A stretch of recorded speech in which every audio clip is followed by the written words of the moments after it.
La carovana della legalità fa tappa a Catania. Primo appuntamento siciliano per far luce sulle criticità del sistema lavoro e dare spunti per la lotta alla corruzione, all'evasione fiscale e al fenomeno mafioso nel suo complesso.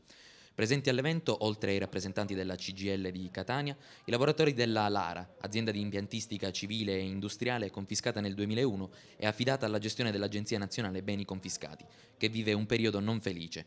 Dei 50 lavoratori impiegati, infatti, ne sono stati licenziati più della metà e le prospettive per il futuro non promettono nulla di buono. Ai nostri microfoni il segretario confederale nazionale della CGIL, Gianna Fracassi. Abbiamo presentato una legge di iniziativa popolare che dà degli strumenti proprio per fare un'operazione di salvaguardia del lavoro e delle aziende. E dico anche che l'agenzia, rispetto all'inerzia degli ultimi mesi, sta determinando un effetto, come dire, terribile, perché poi rispetto all'emersione, ai percorsi di emersione della legalità delle aziende sequestrate e confiscate, poi è lo stesso Stato che non dà le risposte.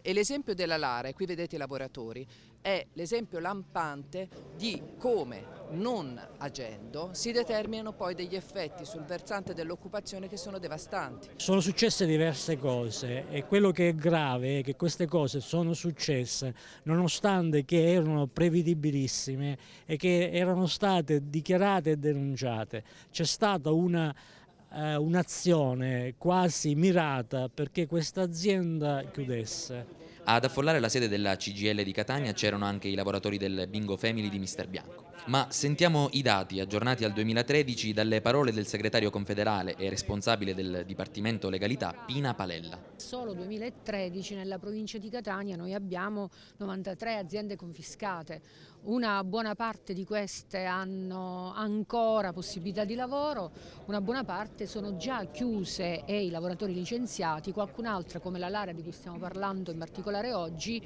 è in via di chiusura se non si interviene. Da un'analisi fatta delle confische del 2014, quindi dati non ancora completati, da un'analisi di questo tipo emergono diciamo confische in valore assoluto in euro di 1 miliardo e 400 milioni circa e all'interno di questo dato ci sono ben altre 40 aziende confiscate nel 2014.